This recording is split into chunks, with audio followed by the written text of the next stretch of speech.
nga si Rosa dito, turuan ko mag-pose. Eh, sige. Better ko yan. Pare, okay lang shoot lang ng shoot. Ipa-photoshop na lang natin si Bev para mawala siya sa shot. Ay. Mr. D, pasensya na kayo ha. Bakit? Kung ako lang naman, okay lang naman talaga eh. Pero ito kasi si Remy, pinili talagang pumunta dun kay Roseanne para manghingi ng pera. Manghingi ng pera? Kala ko ba nung una ayaw niyang pakantahin yung bata? Ngayon, piniperahan niya. Eto nga po, kaka-text lang, nangungulit. Sabi ko nga sa kanya, hindi pa binabayaran si Roseanne sa album niya eh. Para saan naman daw tong perang hinihingi niya? Birthday kasi ni Tita si Mang. Alam niyo nun ng mga Pinoy, diba? Kahit walang pera, maghahanda talaga. Kaso parang imbitado lahat ng nasa barangay. Ang hirap naman paniwalaan na kayang gawin ni Remy yan. Kahit ano pa man yan. Anyway, paalala mo na lang kay Bebs mamaya after the photo shoot na dalhin sa akin yung voucher bukas para mapirmahan ko yung cash advance ni Roseanne. Okay?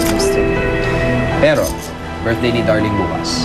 At invited si Roseanne. So, ikaw nang bahala mag-ayos ng schedule niya. Kailangan dumating kayo sa birthday ni Darling, ha? Yes, Mr. D. Ako nang bahala doon. Alam mo naman si Remy, basta may pera, okay na yun. Sige.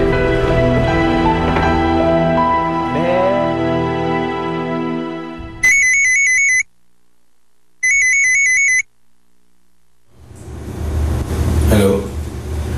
Si Eric Puentebella ba to? Yes. Who is this, please? Si Francis nga pala to sa Harris Restaurant. Iko-confirm ko lang kung kilala mo si Remy Capitolio. Sabi niya kasi, nagtatrabaho daw siya sa Gusto Restaurant. Oo, sir. May problema ko ba? Wala kasi pambayad sa mga in-order nila eh. Ang dami pa naman. Okay, sir. Ako na ho magbabayad yan. Ha? Please wait for me, okay? Sige, salamat. Okay. Boss, okay na ho ba? Papayag na ho ba kayo? Hindi ko ho talaga kayo tatakbuhan. Doon ho talaga ako nagtatrabaho. Huwag ka nang mag-alala, miss. Sabi ng boss mo, pupunta raw sa rito. Babayaran daw niya yun. Si Eric, di ba boss mo yun? Si Eric?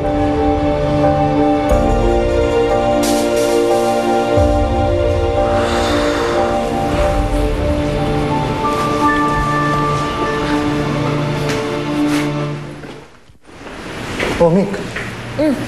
Kuya Andre. Sila Miko, nakita mo ba? Umalis sila nila Kuya Popoy kasi ngayon yung kasal ng kaibigan nila sa Tagaytay.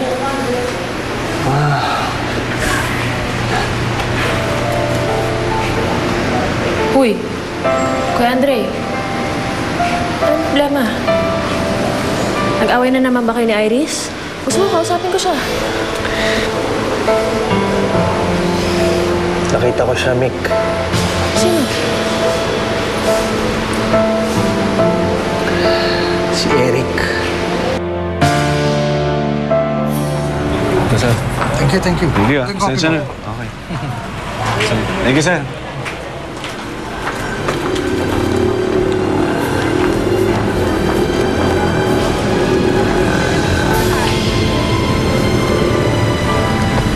Eric, pasensya ka na. Pati ikaw na abala ko. Babayaran kita kahit ikaltas mo na lang sa susunod kong sweldo. Remy, huwag mo nang isipin yun. Ano ba kasi nangyari, ha? Sino nang iwan sa'yo? Pinatawag kasi si Joe at si Roseanne. Siguro sa pagmamadali nakalimutan ng bayaran ni Joe. Ganun? Oy, ikaw, it's up to you. Mas kilala mo siya, eh. O baka nga naman, naiwan lang.